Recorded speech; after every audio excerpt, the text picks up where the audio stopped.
como bem sabemos, é necessário que haja uma boa freguesia para que uma área seja emancipada. E Bom Jardim tinha isso.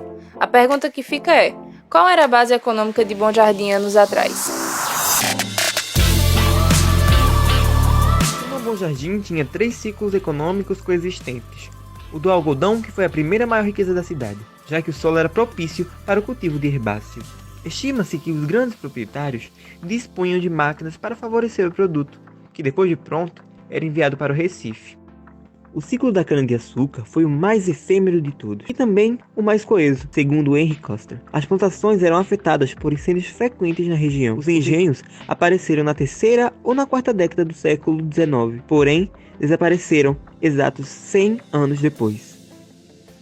Ainda falando um pouco sobre os engenhos, uma curiosidade.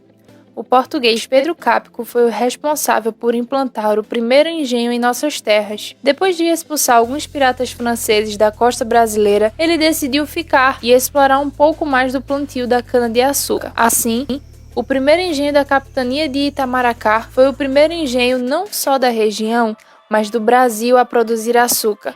O último ciclo é o da lavoura de subsistência. Esse sempre existiu, mas nunca teve tanta visibilidade como os outros, exceto quando os engenhos desapareceram e ele desabrochou, pôde se tornar uma fase característica da economia bom-jardinense. A cultura que se destacou foi principalmente o abacaxi.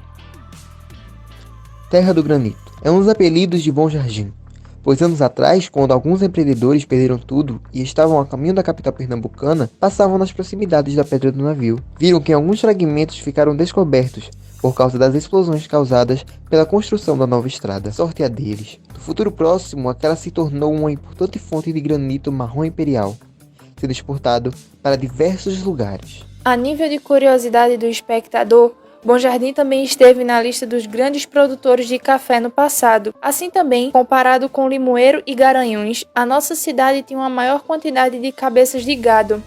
Apesar de ter sido muito voltado para a agricultura no passado, hoje em dia o comércio tem tomado cada vez mais espaço na economia municipal. Fazendo jus a todas as obras que são iniciadas, ou pelo menos prometidas pelo governo, a estrada de ferro Limoeiro-Bom Jardim demorou anos para ser construída e diversas vezes caindo no esquecimento. Para muitos, a estrada e o trem significava progresso, mas para os vereadores da época não era uma boa ideia. Eles falavam isso sobre o argumento de que a chegada de um trem traria prejuízos ao município e a cidade poderia ser alvo de ladrões e outras coisas indesejáveis. Felizmente, graças a Epitácio Pessoa, a construção foi ressuscitada e finalmente, para o festejo da cidade no dia 8 de maio de 1937, a Consolidation, locomotiva de número 253, chegava a Bom Jardim.